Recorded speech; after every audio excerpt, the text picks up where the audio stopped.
pumunta ako sa eskwelahan para magsiyasat. At sinabayan ko na ring mananghalian sa kantin. Nakita ko ang isang estudyanteng lalaki na libreng sabaw lang ang kinuha. Kaya ikinuha ko na rin siya ng pagkain. May bumulong sa tabi ko. Hindi ba iyan yung anak ni ano? Ang lakas naman ng loob ng babaeng iyan na kausapin siya. Hindi ko na iyon masyadong pinansin. Nang biglang may isang babaeng sumugod. At isang malakas na sampal ang dumapo sa mukha ko. Taga saang section ka? Malandi ka? Bakit mo inaakit ang anak ko? Mama, hindi po tulad ng iniisip ninyo. Nataranta ang estudyanteng lalaki. Halika rito. Nagkakamali po kayo. Isa po akong inspektor. Lesiu, ang bata-bata mo pa para magsinungaling. Ang anak ko ay si Zuyan. Tapos akitin mo lang. Dapat itong bigyan ng seryosong aksyon. Taga saang section ka? Ibigay mo sa akin ang numero ng magulang mo. Humarap siya sa akin. Napangiti na lang ako. Ibibigay ko naman, ang tanong ay kung kaya nyo bang tawagan. Natigilan si Zhao Dehao sa sinabi ko. Saglit siyang natulala. Tingnan mo nga ang ugali niyan. Itong mga walang hiyang tulad niya. Dapat ay tinuturuan ng leksyon. Sumandal ako sa upuan ko. At hinimas ang namumula kong pulso. Tama na ang satsat. Tawagan nyo na. Nahamon si Zhao Dehao. Kinuha niya ang telepono. Ano ang numero? Sinabi ko ang mga numero. Dinyal niya ito. At ini-loudspeaker. At mayabang na sinabi. Hello, ako si Zhao Dehao. Kayo po ba ang magulang ng estudyanteng ito? Pumunta ka agad dito ngayon din. Ha? Anong sabi mo? Sino? Ang anak mong babae. Inaway ang isang lalaking estudyante. Pumunta ka na rito sa eskwelahan para ayusin to. Natahimik na naman ang nasa kabilang linya. Halos hindi ko na mapigilang matawa. Kung alam lang ni Zhao Dehao. Kung sino ang kausap niya. Siguradong naiihina iyon sa takot. Sayang nga lang, hindi niya alam. Ang yabang-yabang pa rin niya. Hinihintay na pumunta ang magulang ko para humingi ng tawad sa kanya. Zhao Dehao. Sigurado ka bang anak ko ang tinutukoy mo? Naman. Pupunta ka ba o hindi? Papunta na ako. Zhao Dehao. Bago ako dumating dyan. Huwag ninyong gagalawin kahit isang hibla ng buhok niya. At bigla na lang binaba ang telepono. Binabaan siya ng telepono. Lesiu. Aba, ang tapang ah. Oh, bakit? Anong sabi nung kausap mo? Sabi darating daw agad. At sinabihan pa akong huwag ko raw gagalawin ang anak niya. Alam ko na ang gagawin. Magpatawag tayo ng General Assembly para sa buong eskwelahan. Para yang haliparot na iyan. Umamin sa kasalanan niya sa harap ng lahat.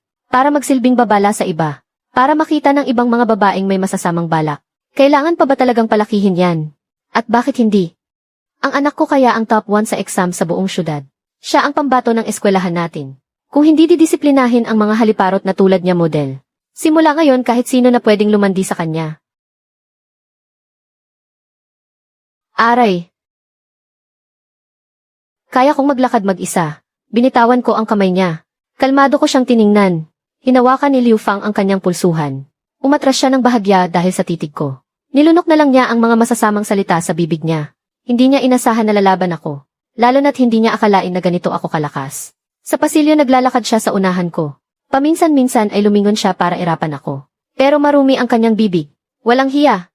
Isang pukpok na ipinanganak na malandi. Huminto ako sa paglalakad. Huminto rin siya. Maingat siyang nakatingin sa akin. Hindi malakas ang boses ko.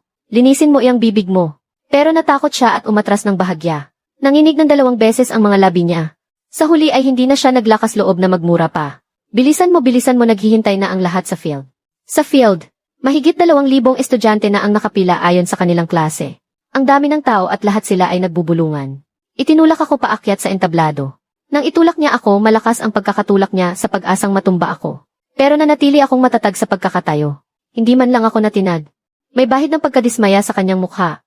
Lumapit si Zhao Dehao sa mikropono. Ngayong araw, magkakaroon ng isang kagyat na pagpupulong ang buong paaralan. Natahimik ang buong field. Ang babaeng ito, itinuro niya ang aking ilong.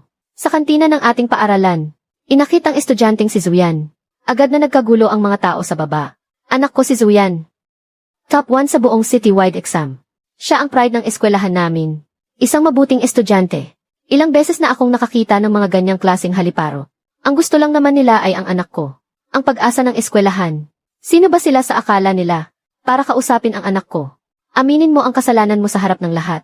Sumulat ka ng isang pangako. Kung maganda ang pakikitungo mo, pwede ka pang hindi ma-expel. Hindi nyo pa nga alam kung sino ako. Tapos utusan nyo akong umamin sa kasalanan. Sino ka ba, ha? Sino ka pa nga ba? Hindi ba't isa ka lang makapal ang mukha at mapagsamantala? Habang nagsasalita, lalo siyang nagagalit. Susugurin na niya sana ako para sampalin. Mabilis akong umiwas. Sumablay ang sampal niya, at nawalan siya ng balanse. Humagalpak ng tawa ang mga tao sa ibaba. Namula ng husto ang mukha ni Liu Fang. Sumigaw siya sa mga manonood. Anong tinatawa-tawa niyo? May kinuha siyang ballpen mula sa kanyang bulsa. Matigas ka pala, ha?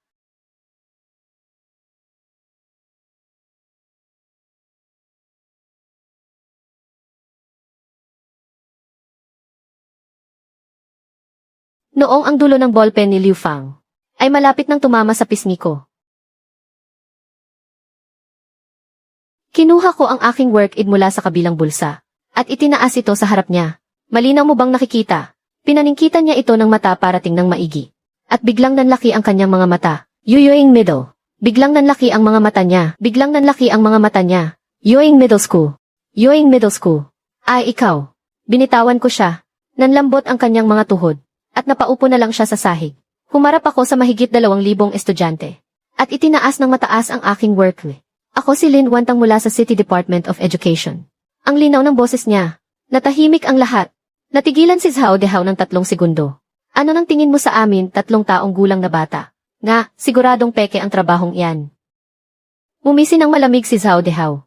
Tinitigan ako mula ulo hanggang paa. City Department of Education. Ilang taon ka pa lang. Mukha kang ang halos 18 anyos na bata. Kung umasta ka akala mo kung sinong leader. Ang galing na talaga ng teknolohiya sa pamimiki ngayon. Mukha pa namang totoo. Kung hindi ko lang nakita ang tunay, muntik mo na akong maloko. Academic Affairs Office. Hanapin niyo nga kung saang klase itong si Lin Wantang. Inilabas ng head ng Academic Affairs ang class record at tiningnan ito. Tiningnan ko na, wala tayong ganyang pangalan. Alam ko na. Estudyante kang tagalabas na nakapasok dito. Siguradong taga dito ka lang sa malapit. Pumasok ka sa eskwelahan namin para mangakit ng mga lalaki. Marami na akong nakitang ganyan. Nagsimulang magbulungan ang mga estudyante sa ibaba. May mga nagbubulungan. May mga sumisilip para tingnan ako. Tingnan mo itsura niya. Ang ayos manamit. Pero estudyante lang pala. Peke ang trabaho. Pumasok sa isang kilalang high school. Para lang mangakit ng matatalinong estudyante. Security Office. Nasaan na ang mga taga-security office? Pigilan niyo ang estudyanteng ito. Tumakbo paakyat ng entablado ang security chief, kasama ang 2 gwardiya. Tumayo silang 3 sa tabi ko. Ang mga estudyanteng ganito, gumagamit ng peking aid para makapasok sa eskwelahan. I-report sa pulis, kailangang i-report sa pulis. Ipasok siya sa juvenile detention. Sino ka ba talaga? Kung hindi ka magsasabi ng totoo, ngayon din. Sinabi ko na. Ako si Lin Wantang mula sa City Education Bureau. Sumasagot ka pa. Isa ka lang namang dalagita. Paanong mangyayari yon? Tingnan mo nga ang sarili mo. Mukha ka bang matanda? Shan.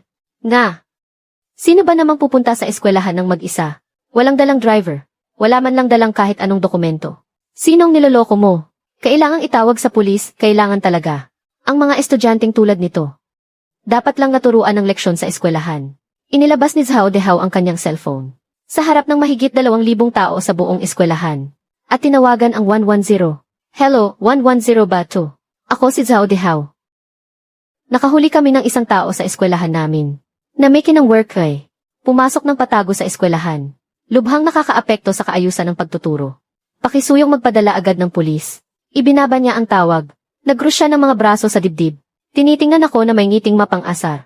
Maghintay ka lang, iiyak ka kapag dumating na sila. Pamimeke ng mga opisyal na dokumento. Malilintikan ka talaga dyan. Tingnan ninyong lahat. Ito ang kahihinatnan ng panggugulo sa kaayusan ng eskwelahan. Sa susunod na may mag-isip ng ganitong kalokohan, ito ang magiging halimbawa. Tumatawa ka pa. Pag dinala ka na mamaya, tingnan natin kung makatawa ka pa. Pamimeke ng mga opisyal na dokumento. Siguradong makukulong ka ng 2 o 3 taon dyan. Ineng. Tapos na ang buhay mo. Naku, takot na ako. Ano? Takot ka na. Huli na. Hindi ba ang tapang mo kanina? Ngayon takot ka na.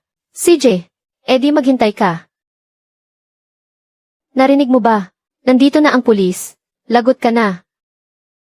Inayos ni Zhao Dehao ang kanyang kurbata. Itinuwid ang kanyang likod. Naghahanda para salubungin ang mga pulis. Isang itim na sedan at 3 police patrol car. Nakita mo ba?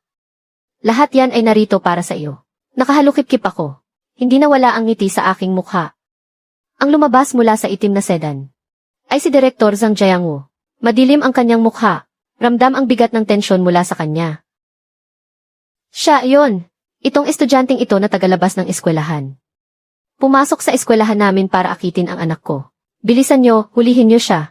Hindi siya pinansin ni Direktor Zhang. Diretso siyang umakyat sa entablado. Paglapit niya sa akin, tiningnan niya ako mula ulo hanggang paa. Nagsalita lang siya matapos makumpirmang maayos lang ako. Vice Director Lin, ayos ka lang ba? Nang matanggap ko ang tawag na iyon, kinabahan na ako na baka may nangyari sa'yo.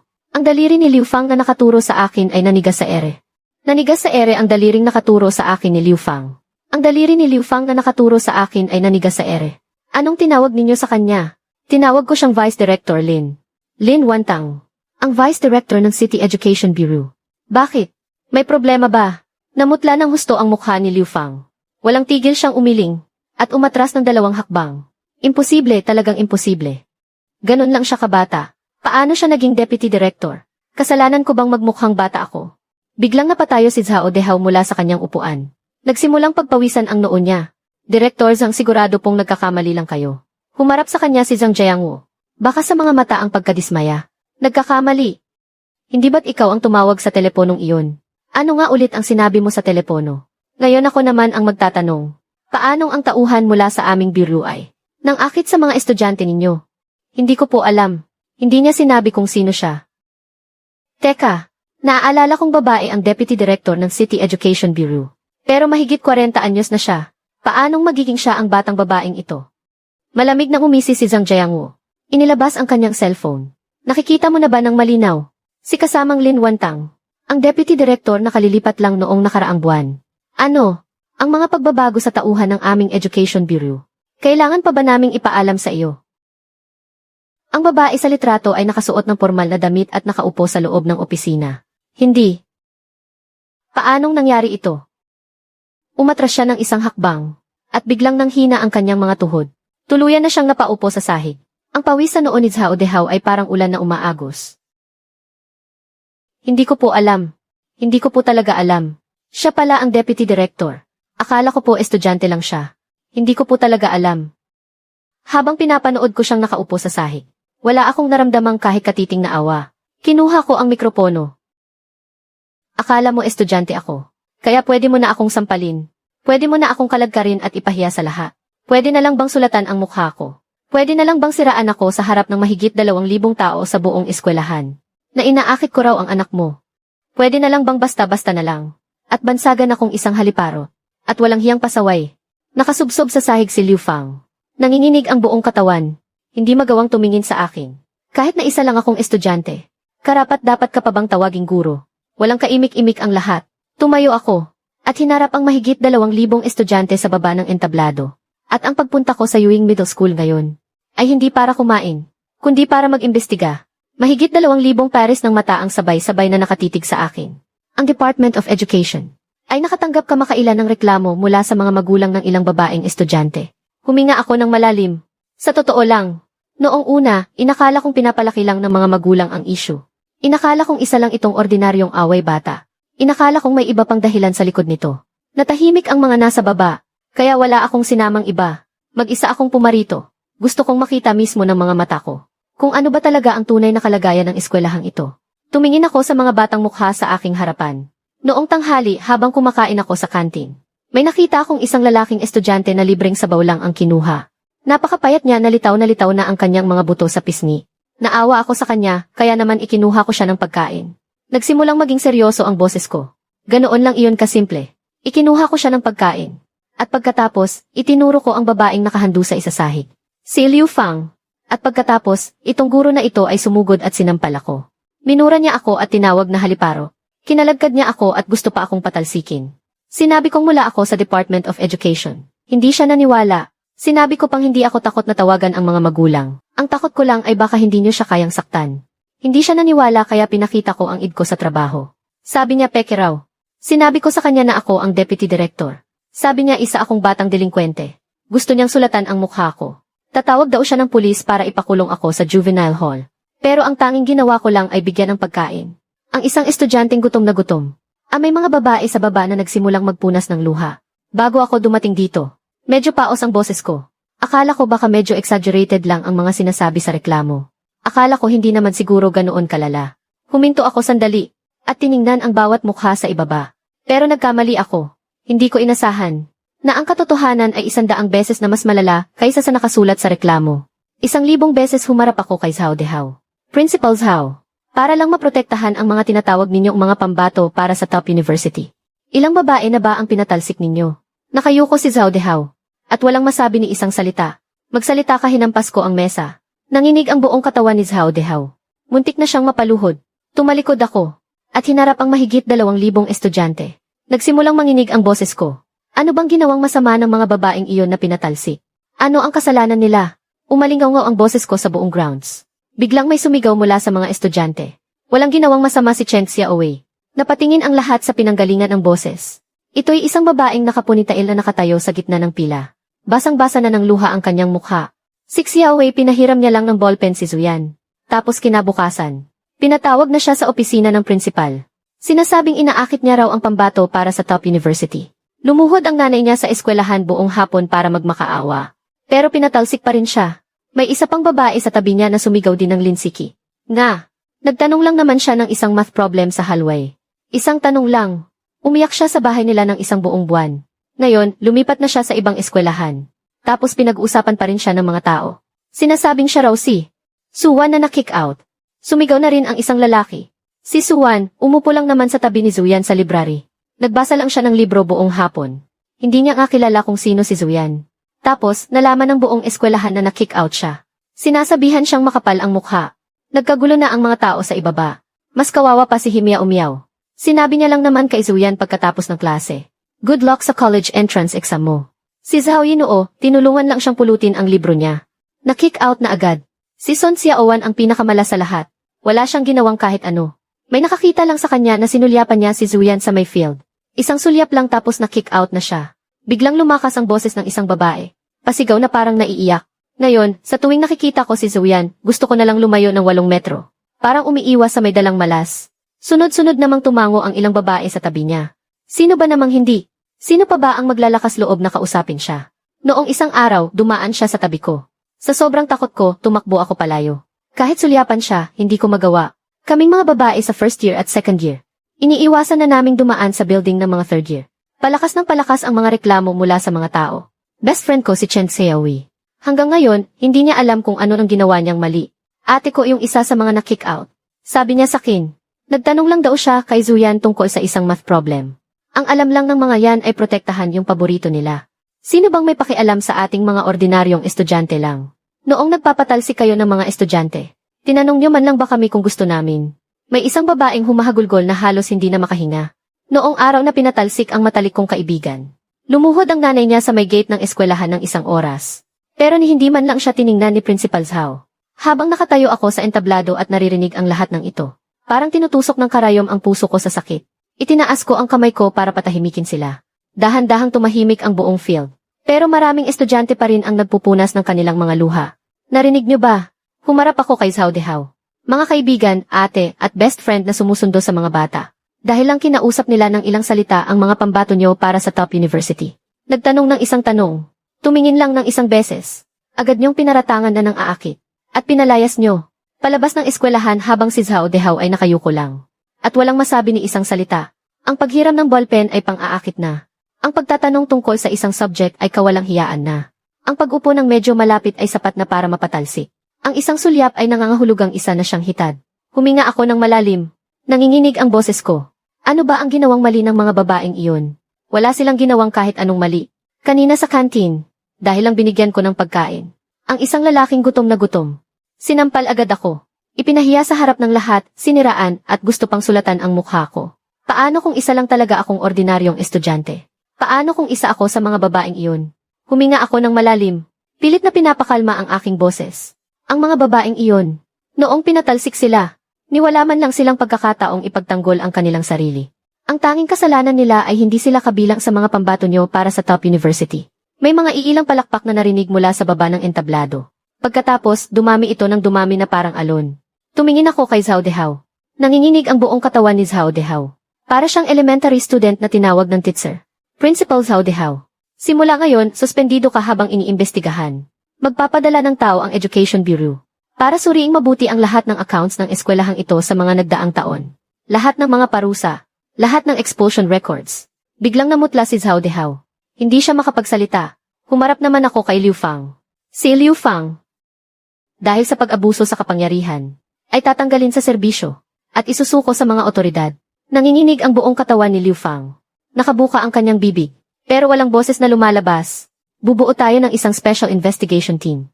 Dahan-dahan kong sinabi, para imbestigahan ng husto ang sitwasyon ng lahat ng babaeng na-expel. Bawat isa sa kanila, bawat kaso, bawat transaksyon, lahat ay sisiyasating mabuti. Natahimik ang lahat. Lahat ay nagpipigil ng hininga. Tungkol sa 6 na babaeng estudyanteng na-expel. Pinahinahon ko ang aking boses. Hahanapin ko sila isa-isa. Ibabalik ang kanilang student status. Ang utang ng eskwelahang ito sa kanila ay kailangang bayaran ngayon. Natahimik ang lahat ng isang segundo. Pagkatapos, umugong ang palakpakan na parang kulog. May mga nagsisigawan. At mayroon ding nagpupunas ng luha. 2 tao ang umakyat sa entablado. Liu Fang, suspect ka sa paninirang puri at panggugulo. Liu Fang, suspect ka sa pananakit, paninirang puri at panggugulo. Ipinapatawag ka namin ngayon ayon sa batas. Tuluyan nang nanlambot ang mga tuhod ni Liu Fang. Inalalayan siya ng 2 pulis sa magkabilang gilid. Doon lang siya bahagyang nakatayo. Inaalalayan siyang ibaba sa entablado. Pagkatapos ng ilang hakbang, biglang lumingon, at buong pait na sumigaw kay Zuyan, anak, ginawa lahat ni nanay to para sa'yo. Anong mangyayari sa'yo sa hinaharap? Nakatayo si Zuyan sa ibaba ng entablado. Nanginginig ang buong katawan niya. Bumabaha na ang luha sa kanyang mukha. Para sa akin, paos ang kanyang boses. Garalgal dahil sa pag-iyak. Ngunit malinaw ang bawat salita. Ano ang ginawa mo para sa akin? Natigilan si Liu Fang. Para sa akin, pinalayas mo sa eskwela si Chen Xiaowei na nagpahiram lang sa akin ng ballpen. Para sa akin, ipina-expel mo si Lin Siki na nagtanong lang tungkol sa assignment ko. Para sa akin, tinawag mong haliparot si Suwan na tahimik lang na nagbabasa sa library. Palakas ng palakas ang kanyang boses. Nanginginig ang mga labi ni Liu Fang. Natatakot lang akong madistract ka. Baka maapektuhan nila ang pag-aaral mo. Maapektuhan ang pag-aaral ko. Pinunasan ni Zuyan ang kanyang mga luha. Puno ng galit ang kanyang boses. Alam mo ba kung ano ang nararamdaman ko sa eskwelahan araw-araw? Alam mo ba yung pakiramdam na iniiwasan ka ng mga kaklase mo? Kung ano ang pakiramdam na yon? Alam mo ba yung pakiramdam na marinig ang mga taong nagsasabing layuan ninyo si Zuyan? Kung di mapapatalsi kayo, alam mo ba yung pakiramdam na yon? Walang imik ang lahat. Akala mo ba kung bakit libreng sabaw lang ang iniinom ko? Nanginginig ang boses ni Zuyan. Dahil takot akong kumuha ng pagkain. Takot ako na baka may isa na namang babae, na dahil lang sa pagtayo sa tabi ko, ay ikaw na naman ang puntiryahin. Takot ako na baka may madamay na naman dahil sa akin. Namutla ng husto ang mukha ni Liu Fang. Sinasabi mong para sa akin. Muling pumatak ang mga luha ni Zuyan. Tinanong mo ba ako kung gusto ko? Naisip mo ba? Ako. Habang iniisip ang mga pangalan ng mga babaeng napatalsik ng dahil sa akin. Ano ang pakiramdam na hindi makatulog gabi-gabi? Naisip mo ba kung bakit ako naging ganito kapayat? Hindi sa wala akong pambili ng pagkain, kundi dahil natatakot akong kumain. Itinuro niya ang baba ng entablado. Ang mahigit 2,000 estudyante. Tanungin mo sila. Sino pa ba ngayon ang nangangahas na kausapin ako? Sino pa ba ang nangangahas na umupo sa tabi ko?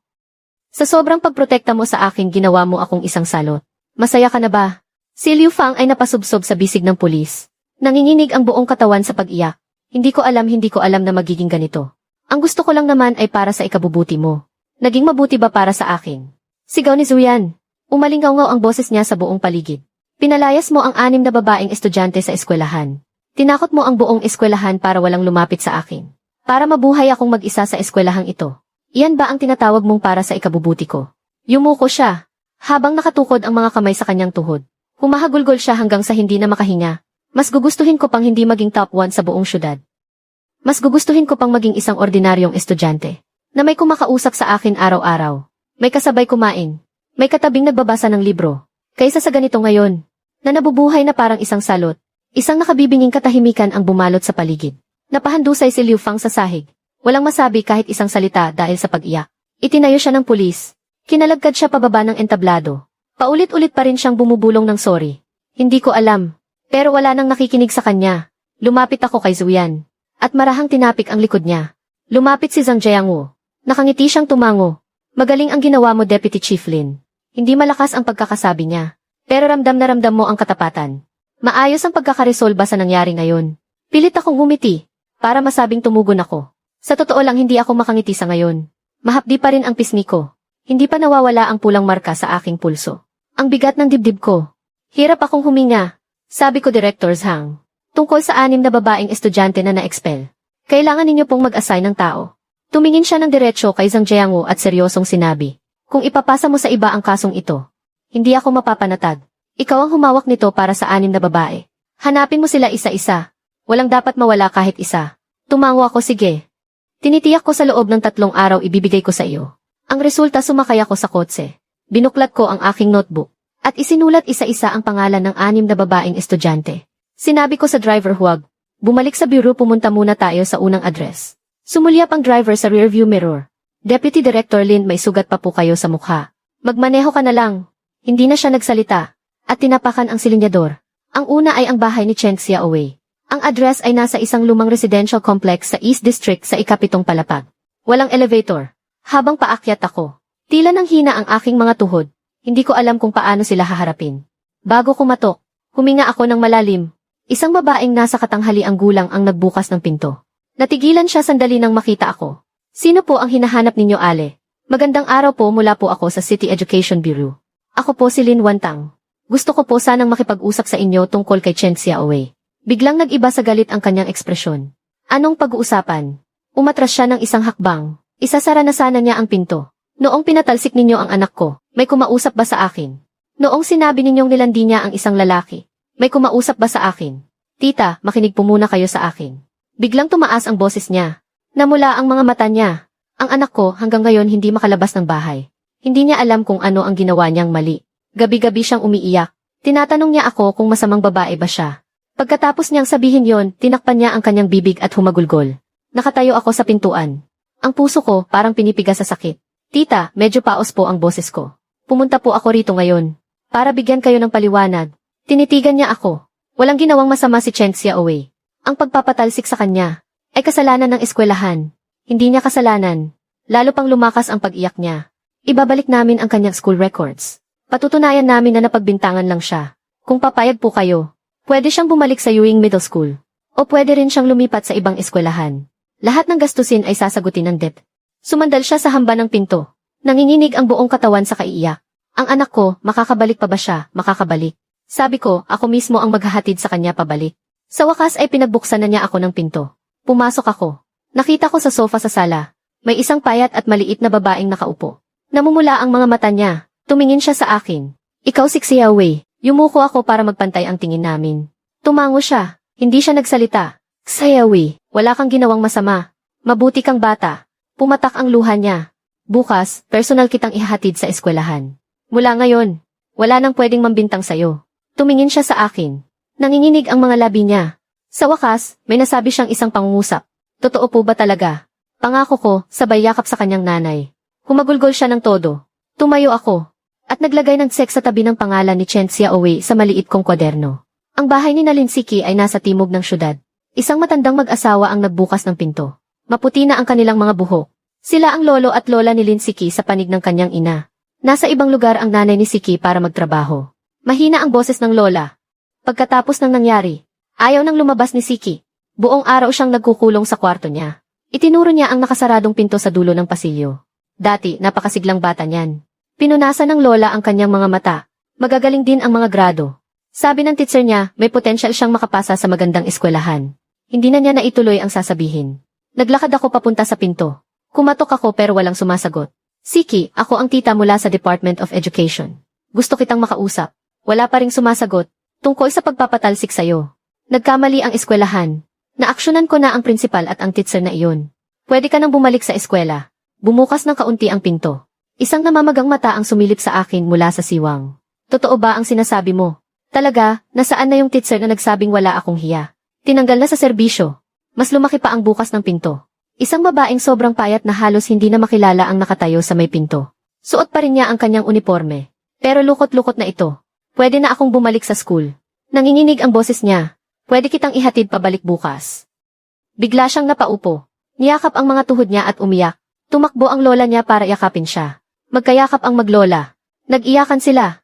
Nakatayo ako sa pasilyo. Nag-init ang mga mata ko. Sa sumunod na 3 araw, 4 na lugar ang pinuntahan ko. Nasa probinsya ang pamilya ni Suwan. Mahigit 2 oras akong nagmaneho para makarating. Mason ang tatay niya. Puro kalyo ang mga kamay. Pagkakita sa akin, tinanong niya agad kung ano ba talaga ang nagawang mali ng anak niya. Inulit ko lang ang mga sinabi ko noon. Pagkatapos makinig ng tatay niya, napaupo siya sa sahig at halos naubos ang kalahating kaha ng sigarilyo. Sa huli, tumayo siya at sinabing, "Kaibigan, naniniwala ako sa iyo." Ang bahay naman ni Himya Umiyaw ay malapit sa palengke sa labas ng syudad. Nagtitinda ng gulay ang nanay niya. Pagpunta ko roon, tinutulungan niya ang kanyang nanay na magbuhat ng mga basket ng gulay. Puro putik ang mga kamay niya. Nang marinig niyang pwede na siyang bumalik sa eskwelahan, natigilan siya. Tapos, umiyak siya habang nakangiti. Sabi ko na nga ba, wala akong ginawang masama. Si Zhao Yinoo ang pinakabata sa 6 na babae. First year high school pa lang siya. Pagbukas ng pinto ng nanay niya, may hawak siyang kutsilyo. Naghihiwa siya ng gulay. Nang malaman niyang taga-Department of Education ako, muntik nang mabitawan ang kutsilyo niya. Pagkatapos marinig ang sinabi ko, ibinato niya ang kutsilyo at niyakap ang anak niya habang umiiyak.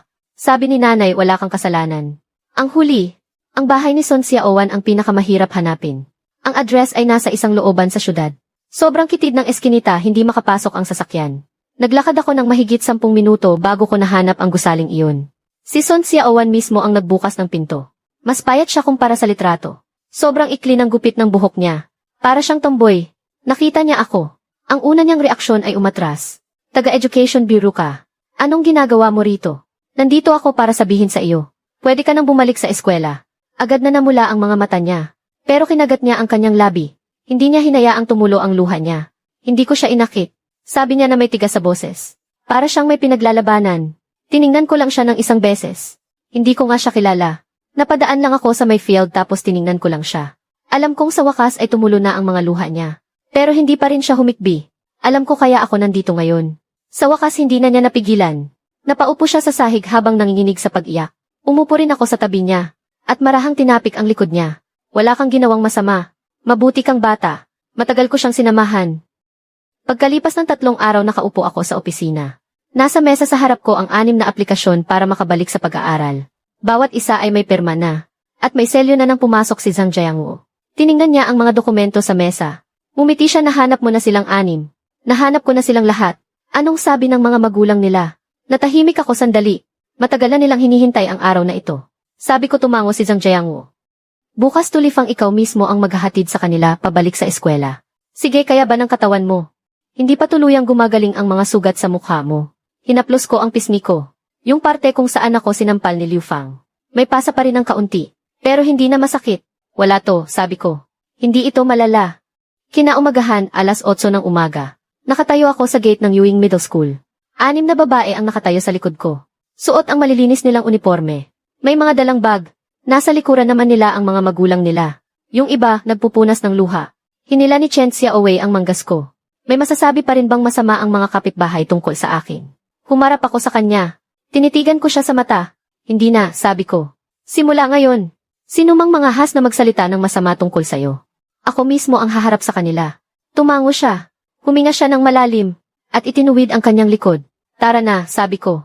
Ihahatid ko kayo sa loob. Naglakad ako sa unahan. Sumunod naman sa likod ang 6 na babae.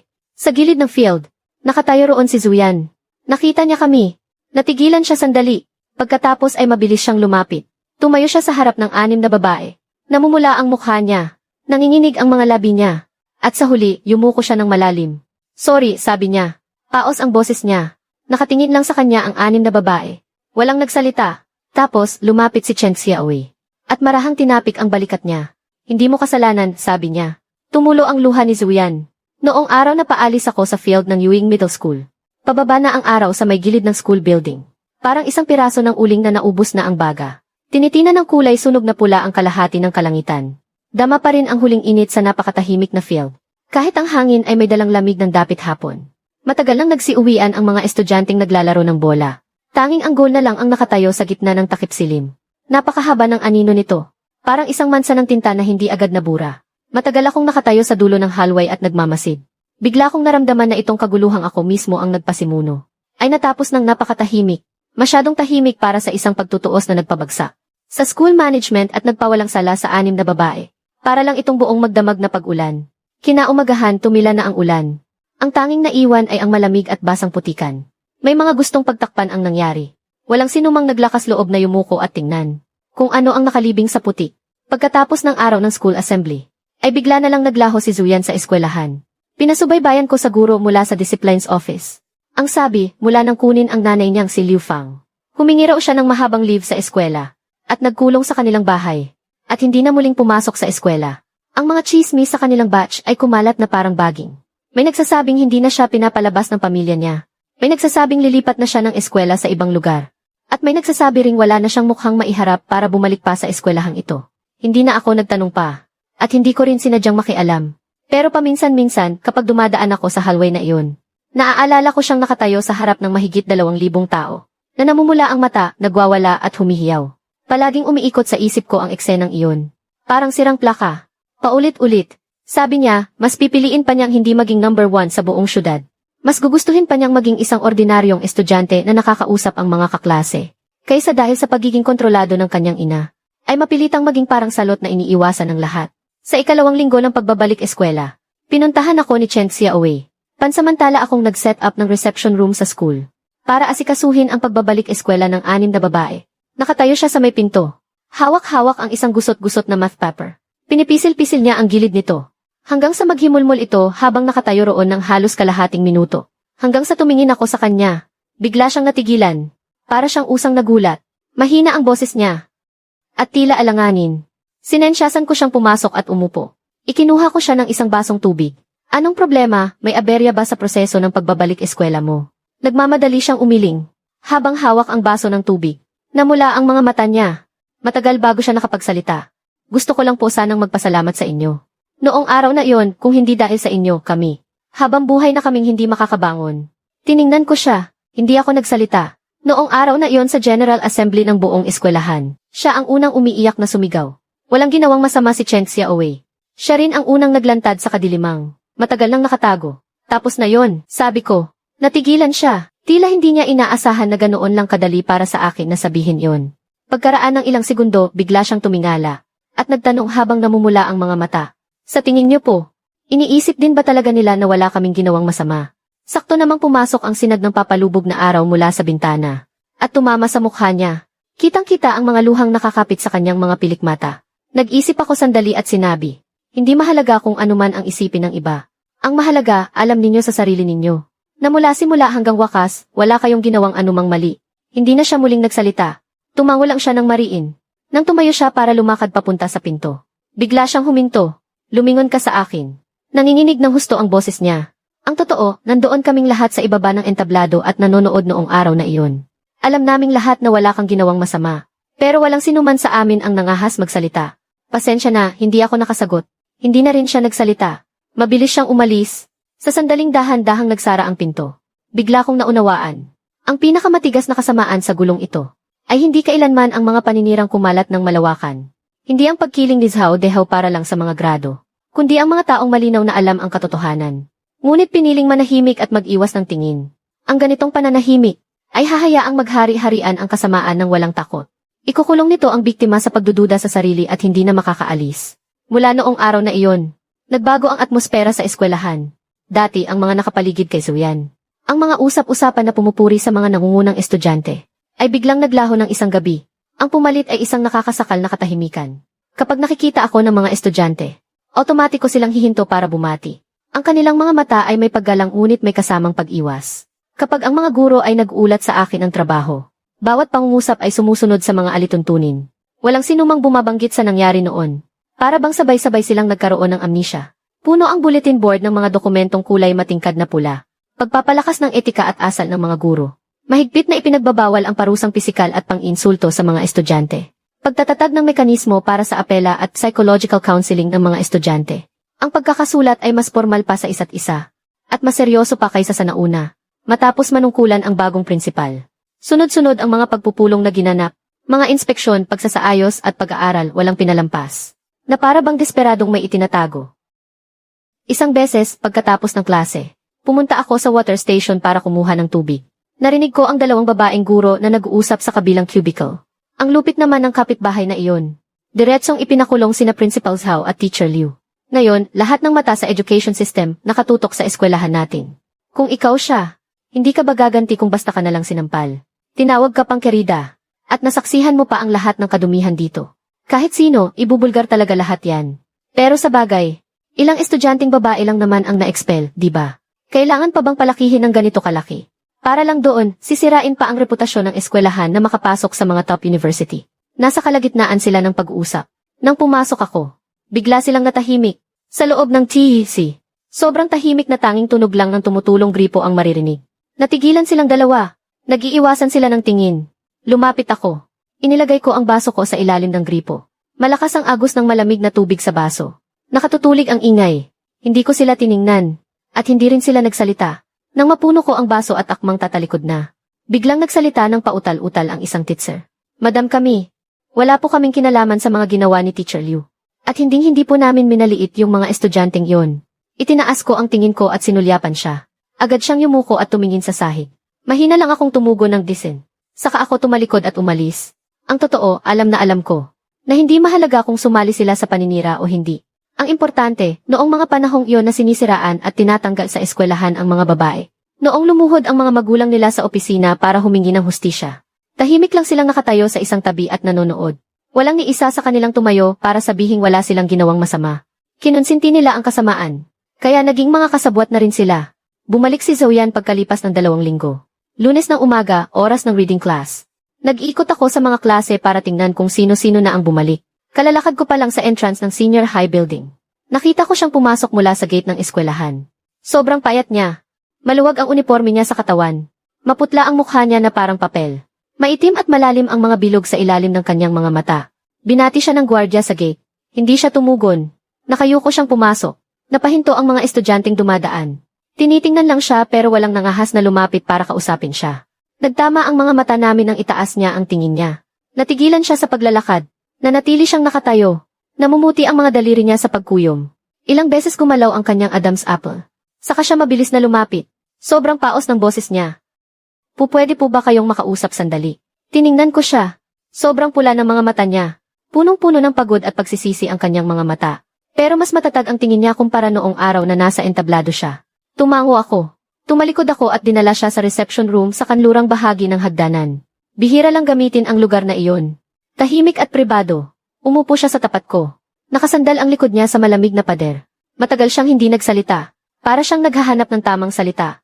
At para ring pinipigilan ang nag-uumapaw na emosyon. Pagkalipas ng mahigit 10 segundo, nagsalita na rin siya. Sobrang paos ng boses niya. Paumanhin po hindi ako nagsalita. Noong araw na iyon sa kantin. Sa entablado.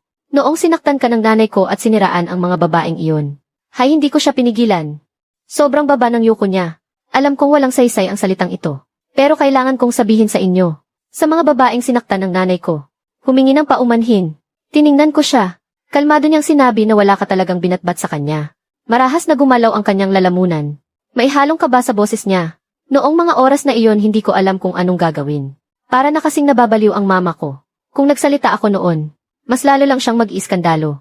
Mas lalo lang niyang kamumuhian ang mga babaeng iyon. Naiintindihan ko. Tumango ako. Lahat ng tao unahin munang protektahan ang sarili nila. Normal lang iyon na takot kang sirain ng mama mo ang kinabukasan mo. Natakot kang mas lumala pa ang pagiging mapagkontrol niya. Lahat ng iyan ay likas lang sa tao. Bigla siyang nag-angat ng tingin sa akin. Kitang-kita ang gulat sa mga mata niya. Normal ha. Ngumiti siya ng bahagya. Isang ngiting hindi umabot sa kanyang mga mata. Pero paano iyong mga babaeng na-expel? Noong mga oras na iyon wala na silang kahit anong kailangang protektahan. Sira na ang reputasyon nila. Kahit ang mga magulang nila nagsimula ng magduda. Kung sila ba talaga ang may kasalanan. Wala nang pwedeng mawala sa kanila. Pero ikaw mayroon nasa iyo ang pagiging top 1 sa buong syudad. Nasa iyo ang karangalan bilang isang top student na inaasahang makapasok sa pinakamagaling na universidad. Nasa iyo ang landas na pilit na ginagawa ng nanay mo para sa iyo kahit na magkandamatay pa siya. Hindi ko sinabi ang mga salitang iyan. Pero naiintindihan niya lahat. Nakaupo siya sa pagitan ng liwanag at dilim. Para siyang nakulong sa isang hindi nakikitang lambat. Hindi makagalaw. Hindi na ako muling nagsalita. May mga bagay na sapat ng hanggang doon na lang. Ang anumang idadagdag ay sisira lang sa natitirang kaunting desensya. At magiging kahiya-hiya lang. Pero hindi siya umalis. Noong araw na iyon gusto ko sanang magsalita. Napakababa ng boses niya. Nanginginig noong sumugod ang mama ko para sampalin ka. Nanginginig ang mga kamay ko. Gusto ko pang ang sumugod para pigilan siya. Gusto kong sabihin sa lahat na nakita mo lang akong puro sabaw lang ang iniinom. Kaya mabait mo akong kinunan ng pagkain. Wala kang kinalaman dito. Mapait siyang umiti. Tumulo ang mga luha niya. Pero wala akong lakas ng loob. Ang mga salitang iyon ay magaan na parang ihip ng hangin. Pero kasabay noon ay mabigat na parang bato, na bumagsak sa katahimikan ng kwarto. Tumango ako. Iisang salita lang ang binitawan ko. Tinitigan niya ako. Para bang hinihintay niyang pagalitan ko siya. Hinihintay na ilabas ko ang galit ko. Hinihintay na may sabihin ako. Pero wala akong sinabi. Unti-unting nawala ang kislap sa mga mata niya. Paos siyang nagtanong, hindi niyo man lang ba ako gustong murahin? Tiningnan ko siya. Bigla, parang gusto kong matawa. Pero sa huli, hindi ako tumawa. Hindi na kailangan, sabi ko. Noong mga oras na iyon, manindigan ka man. O hindi, wala rin namang epekto sa naging resulta. Dahil ang totoong gustong humatol sa atin ay hindi kailanman ikaw. Sila ang matagal nang nagdesisyon, na para sa iyo, na itinuturing nilang pag-asa, ay kailangang alisin ang lahat ng sagabal sa tingin nila. Inakala nilang dahil sa posisyon nila bilang mga guro at prinsipal, ay maaari na nilang basta-basta husgahan ang pagkatao ng isang babaeng estudyante, at sirain ang buhay niya. Naging ganap na tahimik ang paligid. Humihip ang hangin sa labas, dumaplis sa bintana, na lumikha ng mahinang tunog. Pagkalipas ng mahabang panahon, saka lang niya inangat ang kanyang ulo. Namumula ang mga mata, tinanong niya ako tungkol sa mga babaeng iyon. Mapapatawad pa kaya nila ako? Nag-isip ako ng matagal. Sobrang tagal, hanggang sa unti-unting nawala ng pag-asa ang tingin niya. Saka ako marahang nagsabi, karapatan nilang magpatawad o hindi. Ang dapat mong gawin ay hindi ang humingi ng tawad, kundi ang huwag hayaan na ang pagiging makitid ng isip ng nanay mo. Ang patuloy na magdikta sa buhay mo. Huwag mo nang hayaang mangyari pa ito kaninuman. Nayanig ang buong katawan niya. Para siyang sinampal ng malakas na mga salitang iyon. Umatras ako ng isang hakbang. Sumalpok sa malamig na pader. Nawala ng imik. Tumayo ako at lumabas. Nang buksan ko ang pinto, nag-iwan ako ng isang bilin, mag-aral kang mabuti para sa college entrance exam. Ang buhay mo ay sa iyo. Huwag mong isakripisyo ang kinabukasan mo para sa pagkakamali ng iba. Dahan-dahang nagsara ang pinto sa likuran ko. Isinara nito ang lahat ng nasa loob. Pagkatapos ng araw na iyon, muli ko siyang nakita sa eskwelahan. Humihinto siya para batiin ako ng maayos. Lagi pa rin siyang nag-iisa. Pero sa canteen, tinutulungan niyang hawakan ang tray ng mga babaeng estudyanteng natutulak. Kapag may nagtatanong sa kanya na kaklase, matyagan niyang ipinapaliwanag hanggang sa matapos. Bahagya siyang tumatango sa mga kaklaseng nakakasalubong niya sa hallway. Unti-unti, niyang inaalis ang sarili niya sa pagiging parang isang salot. Nakakabigla sa bilis ang mga pagbabagong ipinatupad sa eskwelahan. Sa sobrang bilis, naging katawa-tawa. Buong loob na nangako sa akin ang bagong prinsipal. Naiimbestigahan niyang mabuti ang lahat ng maling parusa at pabubutihin ang proseso para sa pag-apela ng mga estudyante. Yung report na hiningi ko tungkol sa review ng mga na-expel na estudyante sa mga nakaraang taon. Isang linggo bago na isumite. Halatang minadali lang ang laman. Pati ang pangunahing impormasyon ng 6 na babae, mali-mali pa. Yung 2 student psychological counseling room na pinatayo ko sa kanya. May mga karatulan ng nakasabit. Pero sa loob, wala man lang full-time na psychology teacher. Isang part-time na values education teacher lang ang nandoon. Na minsan lang sa isang linggo kong pumasok. Minsan sa isang flag ceremony. Nakatayo ang bagong principal sa stage. Hawak ang mikropono. At sinabi sa lahat ng guro at estudyante na ang pundasyon ng edukasyon ay respeto. Anumang uri ng diskriminasyon ay isang paglapastangan sa pagkatao. Pananakit sa mga estudyante. Napakatahimik sa field. Tanging ang hangin lang ang umiihip. Na lumilikha ng mahinang kaluskos. Nakatayo ako sa pinakaunahan ng pila. Hindi ako pumalakpak. Wala ring ekspresyon. Pakiramdam ko, huli na ang lahat para sa mga salitang iyon. Huli na para sa 6 na babae, na nasira ang dapat sana'y magandang kinabukasan. Huli na para sa mga magulang na lumuhod sa malamig na sahig, hanggang sa masugatan ang kanilang mga noo. Pero wala pa ring nakamit na katarungan. Kalaunan, may mga reporter na pumunta sa eskwelahan. Hindi ito formal na panayam. Sinabi lang nilang para alamin ang sitwasyon. Kumuha sila ng ilang litrato sa gate ng eskwelahan. Kinausap nila ang bagong prinsipal ng wala pang kalahating oras at umalis na rin. Kinabukasan, lumabas ang press release. Pawang tungkol lang sa pagpapabuti ng moralidad at etika ng mga guro at estudyante sa Ewing Middle School. Mga positibong balita tungkol sa kung paano pinangangalagaan ng mga guro ang paglaki ng mga estudyante. Wala nang bumanggit pa sa eskandalong iyon. Wala na ring nagtanong tungkol sa 6 na babaeng na-expel. Para bang sinadyang pagtakpan ang buong pangyayari. At ginawa itong perpektong halimbawa ng pagbabago. Ikinandado sa mga filing cabinet. Pero para sa akin, hindi ito kailanman natapos. Unang beses kong makita si Liu Fang ay noong araw na natapos ang kanyang pagkakakulong. Pumunta ako sa detention center para ayusin ang proseso ng pagbawi sa kanyang lisensya sa pagtuturo. Pagdating ko pa lang sa may pinto, nakita ko siyang nakatayo sa ilalim ng puno sa kabilang kalsada. Nakasuot siya ng kupas na damit, magulo ang kanyang buhok, nakakubli siya sa lilim ng puno. Kung hindi lang siya tumingala at sumulyap sa pinto, hindi ko talaga siya makikilala. Sobrang payat niya, halos hindi na makilala. Lubog ang kanyang mga pisngi. At naninilaw ang kanyang mukha. Wala na yung dating tikas. at mapagmataas na anyo. Para siyang tinanggalan ng mga buto. Isang manipis na balat na lang ang natira. Napilit na lang nakatayo. Hindi ako huminto o lumihis ng daan. Dumiretso lang ako sa pedestrian lane at nilampasan siya. Mister, sandali lang. Bigla siyang nagsalita. Paos ang boses niya na parang papel de lihang kinaskas sa kahoy. May halong ka ba? Huminto ako sa paglalakad. Lumingon ako para tingnan siya. Nagmamadali siyang lumapit sa akin. Pero mabagal ang mga hakbang niya. Bawat yapak ay parang nakatapak sa bulak. Puno ng pag-aalinlangan. Hanggang sa 1 metro na lang ang layo niya sa akin. Huminto siya. Hindi na siya lumapit pa. Bigla na lang siyang yumuko. Isang malalim na pagyuko. Dahan-dahan niyang sinabi ang salitang patawad. Na para bang inubos nito ang lahat ng lakas niya. Hindi ako sumagot. Alam kong walang silbi ang mga salitang iyon. Wala na itong maitatama pa. Nanatili siyang nakayuko at hindi nag-angat ng ulo. Nanginginig ng husto ang boses niya.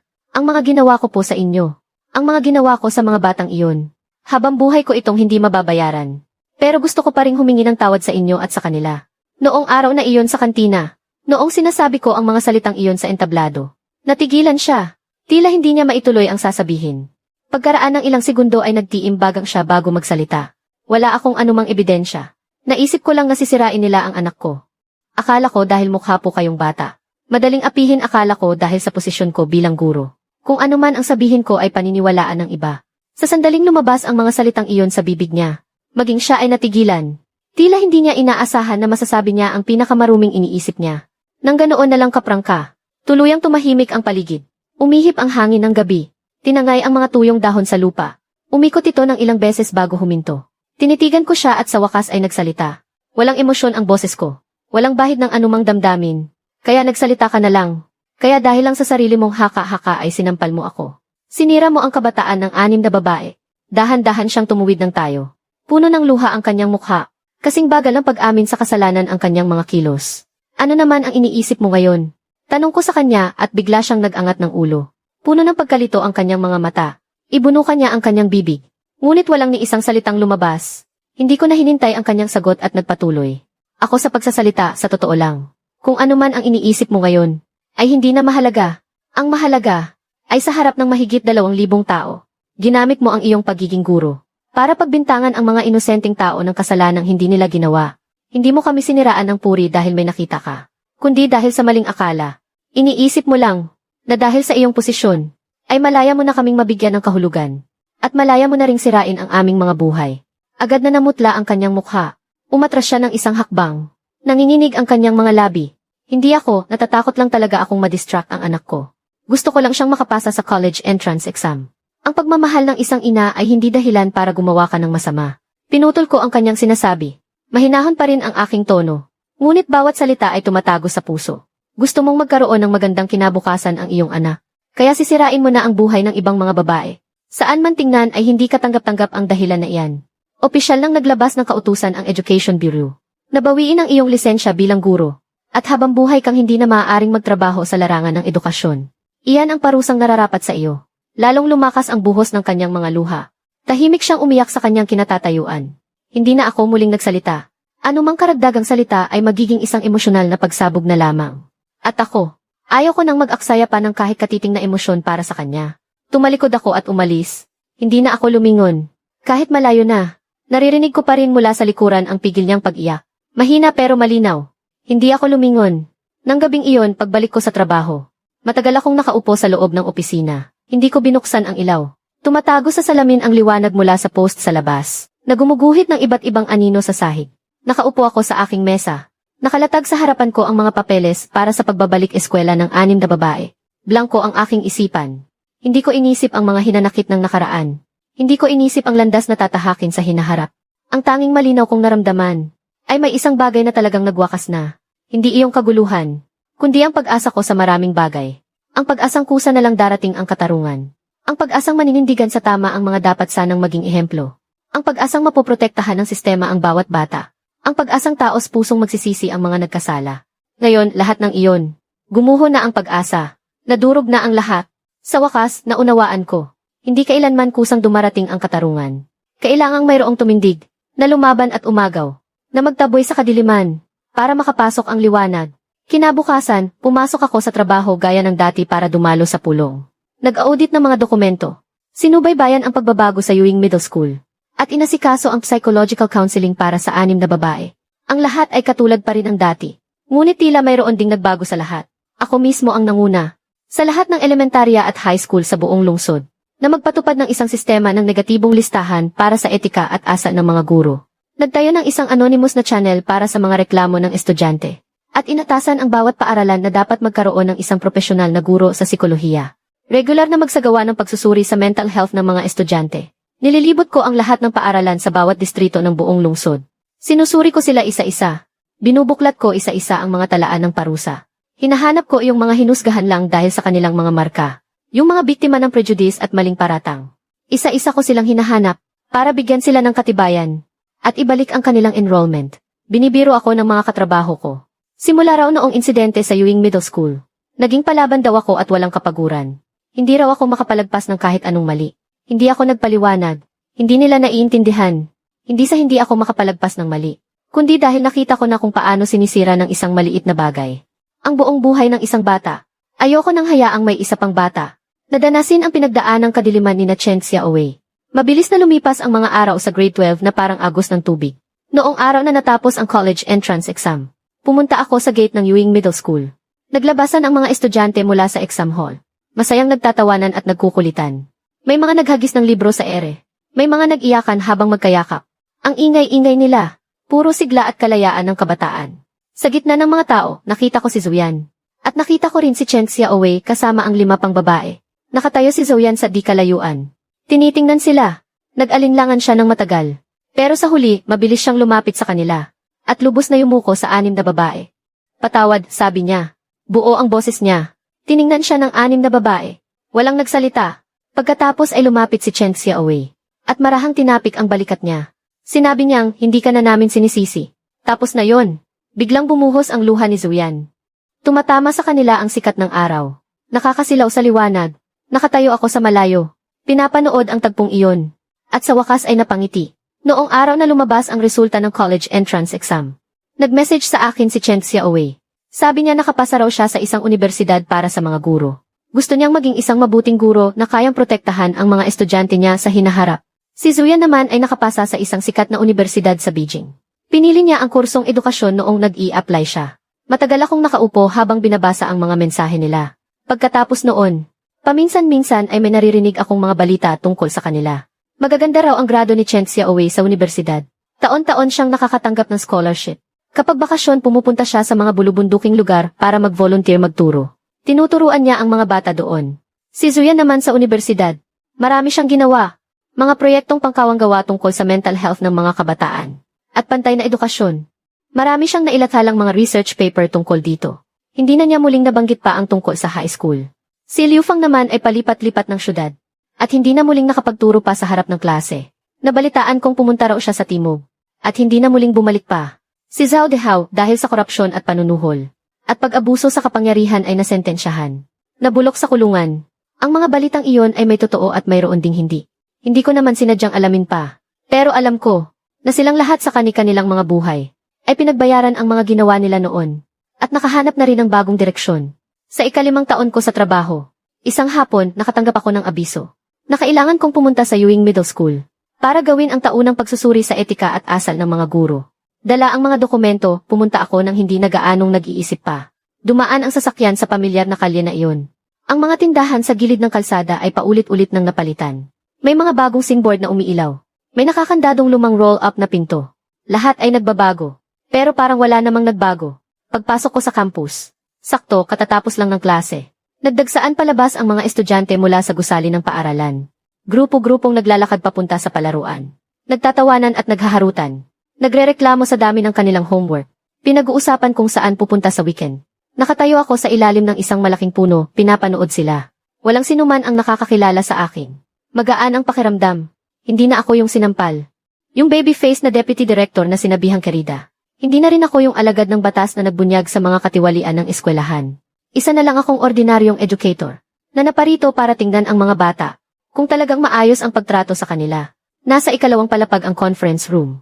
Habang paakyat, dinaanan ko ang pamilyar na pasilyo. Pahilis na tumatago sa bintana ang sinag ng papalubog na araw, na lumilikha ng mga patsi-patsing liwanag sa sahig. Katulad pa rin 5 taon na ang nakalipas.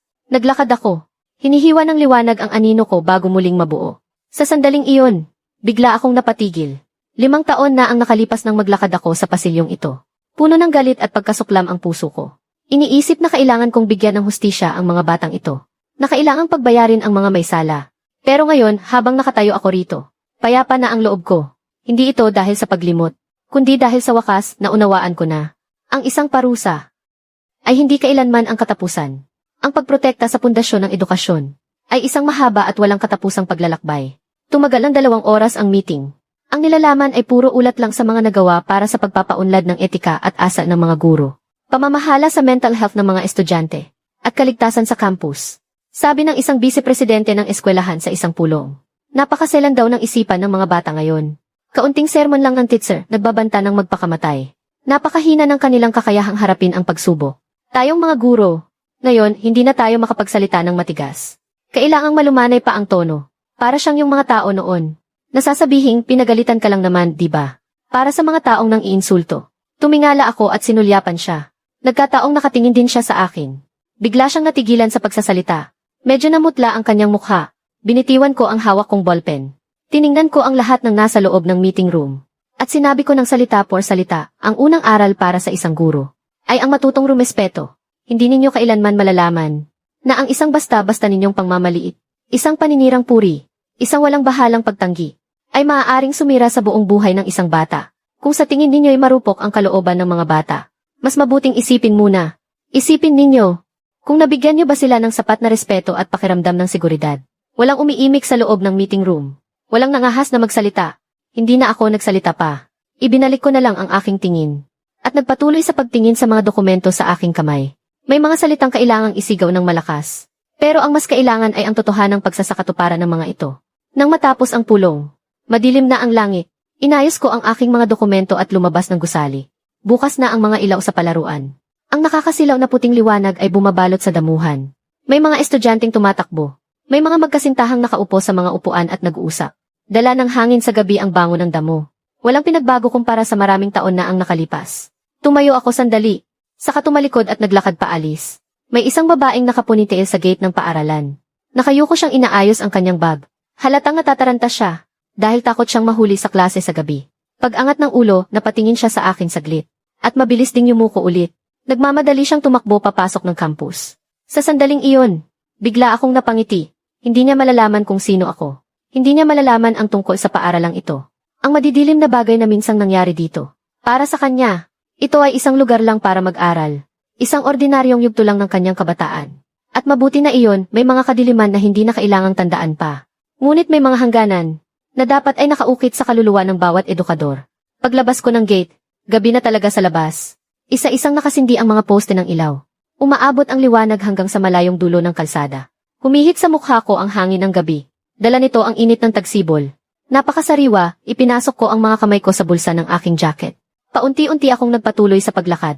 Magaan at matatag ang aking mga hakbang. Ang mga dahon sa gilid ng daan ay tinatangay ng hangin bago muling malaglag. Napatingin ako sa lupa. Napakalinis. Walang anumang kalat. At wala na rin ang mga naminsay dumungi sa simula ng aking buong karera. Karumal-dumal na pira-piraso. Bigla kong naalala ang nangyari maraming taon na ang nakalipas. Noong nakaupo ako sa labas ng bahay ni Chen Xiaowei. Habang tinititigan ang namumula niyang mga mata, sinabi ko, Xiaowei, wala kang ginawang anumang mali. Hindi ikaw ang may kasalanan. Sila, ang mga taong basta-basta ka na lang kung husgahan. Noong mga panahong iyon, akala ko ang aking tungkulin ay bigyan ng katarungan ang isang batang naagrabyado. Pero ngayon, naiintindihan ko na. Ang tungkulin ko bilang Deputy Director ng Bureau of Education. Hindi lang ito tungkol sa pagpuksa sa kadiliman at pagpaparusa sa gumagawa ng masama. Ito ay para sa bawat bata na makapag-aral ng payapa sa paaralan. Hindi na kailangang dahil lang sa pakikipag-usap sa isang honor student ay mabansagan na agad ng masama. Hindi na kailangang dahil sa hindi patas na pagtingin ng guro ay masira ang dapat sana'y magandang kinabukasan. Hindi na kailangang sa kasagsagan ng iyong kabataan ay mamuhay ka ng maingat at laging nangangamba. Ang mga masasamang bansag na minsan ay sinubukang tukuyin ang pagkatao ko. Ang kadilimang nasaksihan ko. Ang kawalang katarungan na buong lakas kong nilabanan. Lahat ng iyan ay totoong umiral. Pero kailanman, hindi iyon ang tunay na diwa ng edukasyon. Ang tunay na edukasyon ay hindi kailanman tungkol lang sa mga grado. Hindi ito paglikha ng mga makinang pang-exam na walang damdamin. Hindi ito ang paggamit ng estado sa buhay at diskriminasyon. upang husgahan ang pagkatao ng isang mag-aaral. Ito ay paggalang at pangangalaga. Ito ay ang bigyan ang bawat bata ng pantay na karapatang yumabong tungo sa liwanag. Umihip muli ang hangin. Hinahawi ang lailayan ng aking damit. Tumingala ako sa dulo ng daan. Mayroong liwanag doon. Lagi itong naroon. At ako'y magpapatuloy sa paglalakad upang pangalagaan ang liwanag na ito para sa mas marami pang bata.